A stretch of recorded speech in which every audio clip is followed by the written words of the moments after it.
नाशिकच्या महात्मा नगर परिसरामध्ये बिबट्याची दहशत अद्यापही कायम आहे। नाशिकच्या भोसला मिलिटरी स्कूलला आज देखील सुट्टी जाहीर करण्यात आलेली आहे। खरं तर 3 दिवसांपूर्वी नाशिकच्या महात्मा नगर परिसरात बिबट्या दिसून आला होता। त्यानंतर काल सकाळच्या सुमारास नाशिकच्या मध्यवर्ती ठिकाणी असलेल्या भोसला मिलिटरी शाळेच्या मागच्या बाजूला बिबट्या दिसल्याचं काही नागरिकांनी सांगितलं आणि त्या ठिकाणी वन विभाग आणि पोलिसांच्या वतीनं सर्च ऑपरेशन करण्यात आलं। या संपूर्ण परिसरामध्ये मोठ्या प्रमाणात झाडं झुडपं असल्या कारणाने ड्रोनच्या सहाय्याने देखील हे सर्च ऑपरेशन काल या ठिकाणी करण्यात आलं। मात्र या सर्च ऑपरेशनमध्ये बिबट्या दिसून आला नाही। त्यामुळे वन विभागानं बिबट्या असल्याची शक्यता नसल्याचं या ठिकाणी स्पष्ट केलं।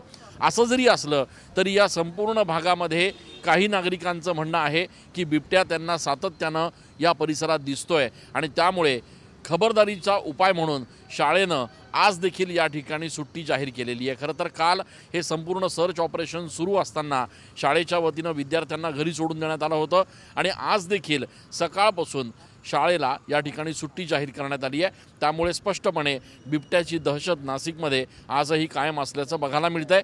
या बिबट्याच्या शोधार्थ वन विभागानं आपल्या यंत्रणा या ठिकाणी कामाला लावल्यात। कॅमेरा पर्सन आकाश येवलेसह मी चंदन पूजा अधिकारी TV9 मराठी।